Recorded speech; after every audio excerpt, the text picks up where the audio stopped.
Toi une idée, toi faire une série. Non mais c'est bon, je peux improviser, je peux faire des choses, je sais créer quand même. Il me prend pour un gamin. Oh puis de façon, c'est quoi? De toute façon, c'est pas lui qui décide. Allô? Vous, oui, vous. Vous en avez marre de vous trimballer avec votre liste de raccourcis qui ressemble plus à un dictionnaire qu'à une simple liste. Et vous n'avez pas d'argent, qu'à cela ne tienne, nous avons la solution. Si vous êtes un petit peu adepte des vidéos et des contenus que je fais, vous aurez remarqué que j'utilise un appareil qui s'appelle le Stream Deck. Donc celui-ci me permet d'interagir avec OBS et donc du coup de switch mes scènes rapidement, de switch mes sources rapidement. Et donc du coup de pouvoir déclencher des animations, des états de caméra, des choses comme ça, afin de rendre plus dynamiques mes enregistrements. Sachant que c'est une utilisation qui est assez détournée en soi du produit de base, étant donné que c'est plus une utilisation normalement en streaming, donc pour tout simplement switch des scènes, passer de l'une à l'autre. Seulement, le problème de ce Stream Deck, c'est qu'il est assez cher. Il coûte quand même dans les 150 euros, des fois un peu moins, des fois un peu plus. Et c'est une somme tout de même à mettre. Dans mes recherches, j'ai exploré différentes voies, comme le clavier MIDI. Il s'avérait que ça marchait plus ou moins bien, avec plus ou moins de réussite, suivant les modèles de clavier MIDI, et également suivant les utilisations que vous aviez. Et en fait, en recherchant un peu plus, en farfouillant le forum d'OBS, j'ai découvert l'existence d'un programme nommé MacroDeck, qui va en fait tout simplement permettre de réaliser globalement la tâche que fait le Stream Deck. Bien évidemment, on ne va pas aller aussi loin que ce que le Stream Deck peut faire, et donc justement, l'objet de cette vidéo va être d'un côté de détailler la procédure d'installation, comment est-ce que vous allez tout simplement pouvoir utiliser ça, ce que je vais faire en premier. Dans un second temps, je vais discuter des différentes choses qu'il est possible de faire au niveau du Stream Deck, et pas au niveau de ça, et des moyens qu'on peut mettre en place, détourner pour y arriver. Tout d'abord, on va quand même avoir besoin d'un minimum de matériel, mais c'est du matériel que vous avez, et en fait c'est sur ça que se base la chose, ce que je vais vous proposer. Le but est que ça coûte littéralement 0 € pour vous. Ce dont vous avez besoin pour ceci: un cordon USB, celui qui vous sert théoriquement à charger votre téléphone en tant que tel, qui doit se finir comme ceci par une prise de type A pour que vous puissiez le brancher tout simplement sur l'ordinateur. Bref, un connecteur de charge assez classique. Et de l'autre côté, la seconde chose dont vous avez impérativement besoin, c'est un téléphone Android. Vous avez besoin de ces deux choses-là impérativement. Après, bien évidemment, vous pouvez utiliser une troisième chose, un cordon USB, une rallonge USB, donc de type A vers A. Si vous avez votre ordinateur qui est un peu loin, branchez votre téléphone plus proche de vous en fait. Sachant que le système fonctionne aussi en Wi-Fi, mais que personnellement, je n'ai pas de carte Wi-Fi sur mon ordinateur, donc je n'ai pas fait la manipulation en Wi-Fi. Mais sachez que c'est une chose qui est possible, par exemple, si vous êtes sur un PC portable. Sans plus attendre, rentrons dans le vif du sujet. Pour cette manipulation, on a besoin quand même d'un certain nombre de choses ensuite au niveau logiciel. On a besoin d'un côté du programme MacroDeck, ici, que vous avez directement sur le site d'OBS. Je mettrai le lien dans la description. Vous avez besoin de l'application mobile MacroDeck, OBS WebSocket. OBS WebSocket qui est le protocole de communication entre OBS et la plupart des programmes tiers. Donc du coup, vous allez avoir besoin de celui-là si vous ne l'avez pas déjà installé. Si vous l'avez déjà installé, vous n'avez pas besoin de faire une réinstallation. Et vous avez besoin d'une version d'OBS fonctionnelle, tout simplement. L'installation est assez simple, il faut juste penser à faire certaines petites choses que je vais vous lister au fur et à mesure, et vous allez avoir à installer sur le côté serveur, donc votre ordinateur, le programme. Très simplement, c'est un exécutable, vous n'avez pas à vous soucier. Deuxième chose que vous allez avoir à faire, vous allez avoir à installer OBS WebSocket, et vous allez le mettre dans le même dossier que votre OBS de base. Il va vous dire, votre dossier existe déjà, voulez-vous installer dedans? Vous mettez oui. C'est pour que les fichiers arrivent dans l'arborescence des fichiers d'OBS. Au niveau de votre téléphone, vous allez aller dans Paramètres à propos de l'appareil, et vous allez appuyer cette fois sur le numéro de la version, ce qui va vous permettre ensuite de débloquer ici, et là vous avez juste à cocher débogage USB. Pourquoi faire ça? Tout simplement pour autoriser des applications à avoir accès à votre téléphone via le cordon USB que vous allez brancher. Une fois que vous avez lancé MacroDeck client, votre interface ressemble à ça. Vous avez ici une case pour une adresse IP, ici un numéro de port, et ici des petites choses comme autoconnect et vibration en cas de connexion et connecté. Voilà.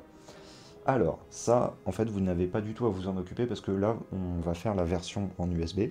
Mais si jamais vous étiez en version via Wi-Fi, vous aurez à renseigner l'adresse IP qui s'affiche sur votre programme.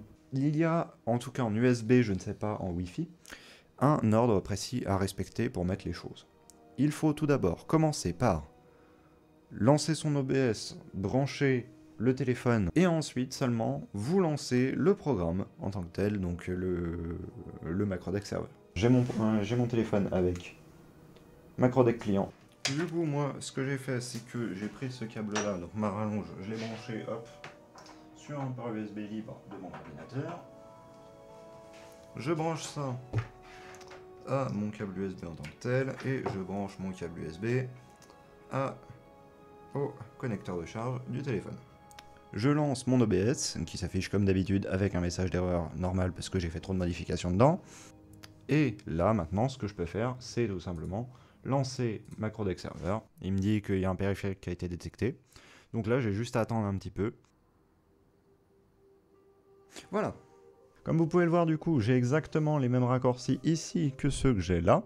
Et donc du coup, en fait, tout simplement, si jamais je me mets sur mon interface OBS, j'ai juste à appuyer sur mes différents boutons, et hop, mes scènes se switchent, comme du coup je les ai déterminées à l'avance dans OBS. Si vous avez des problèmes pour la connexion, pour les choses comme ça, je peux y répondre un peu dans les commentaires. Après, je ne suis pas un expert, et le créateur de ce programme et de cette interface n'est pas disponible pour répondre aux questions, il l'a marqué sur son site.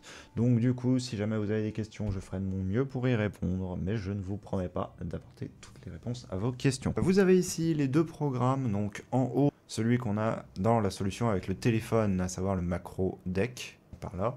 Nous avons le logiciel de gestion du Stream Deck en tant que tel, donc du coup, celui qui fonctionne que avec le Stream Deck. Donc on peut voir déjà qu'en termes de boutons, c'est globalement le même nombre, on va pas se mentir, il y a eu un petit peu de copiage, mais moi ça me dérange pas, c'est un layout que j'ai l'habitude d'utiliser et que je trouve qui est particulièrement pratique à utiliser en soi. 3 par 5, ce qui fait 15 boutons avec des possibilités de dossier, comme, exactement comme c'est le cas pour le Stream Deck, donc vous avez un nombre quasi illimité au final de raccourcis que vous pouvez mettre. Ce que vous avez accès par contre est un peu moindre. Là où le Stream Deck n'est pas fermé du tout, vous pouvez l'utiliser avec XSplit par exemple, là ce n'est pas exactement le cas. Là vous êtes bloqué à l'utilisation d'OBS, mais sachant qu'au final OBS maintenant est un équivalent à XSplit, et personnellement je le juge même un peu meilleur si jamais on lui ajoute tous les modules qu'on peut rajouter avec. Là où XSplit, côté module, vous n'avez vraiment pas grand chose. Par contre, le gros point négatif que je me suis dit au début, mais c'est impossible que j'utilise ça, c'est que vous n'avez pas la gestion des sources. Dans le Stream Deck, lorsque vous êtes au niveau d'OBS, vous avez les scènes et vous avez les sources. Les sources, c'est les éléments à l'intérieur de vos scènes, et les scènes, c'est ce qui contient vos éléments. J'ai réfléchi et je me suis dit, ok, comment est-ce que je faisais avant? Avant, j'utilisais un clavier dédié sur lequel, en fait, j'avais collé littéralement des étiquettes où j'avais mis, bah voilà, telle combinaison de touches, ça veut dire ça, telle combinaison de touches, ça veut dire ça. Donc vous avez toujours la possibilité d'aller d'un côté dans votre OBS et de mettre des combinaisons de touches, par exemple CTRL ALT F1, voilà, des raccourcis que vous êtes sûr que vous n'utiliserez jamais, et ensuite vous pouvez les mettre ici, parce qu'au niveau système, vous avez ceci, hotkey, voilà, que vous pouvez configurer en mettant des CTRL-SHIFT-ALT plus machin, voilà. Et ça va vous permettre de faire apparaître vos sources. J'ai voulu vous pointer ces quelques points pour que vous compreniez pourquoi est-ce que le Stream Deck reste à mon sens légèrement supérieur. Toutefois, malgré cette légère supériorité, si on peut appeler ça comme ça, parce que il y a plus d'actions qui sont possibles, et notamment dans d'autres choses que OBS tout simplement, le MacroDeck est quelque chose d'extrêmement puissant tout de même. Ce que vous avez apporté là, c'est quelque chose qu'on n'aurait même pas pu rêver il y a quelques années. Et franchement, si jamais vous vous demandez juste, vous avez juste un petit peu l'envie de tester, faites-le. Ça vous prendra 10-15 minutes à configurer au maximum. Et vous aurez un outil qui va vous permettre d'avoir un switcher de scène et de source que vous pouvez du coup faire apparaître pendant vos enregistrements, pendant vos streams, et du coup améliorer grandement la qualité de vos streams et de vos enregistrements grâce à ça. Il y a quelques années encore, quelque chose comme le Stream Deck était entièrement hors de portée pour un particulier. Actuellement, on a donc une solution pour remplacer même ce Stream Deck qui, bien que abordable, à l'instar de la plupart du matériel de diffusion, reste tout de même assez cher. On a une alternative gratuite. Je ne vous saurais que recommander de la tester, que ce soit pour l'adopter ou simplement pour l'intérêt et pour la découverte. Quoi qu'il en soit, j'espère que ça vous aura plu ou que ça vous aura éclairé ou que cela vous aura aidé. C'était Taros et je vous dis à très bientôt pour une prochaine vidéo. Salut!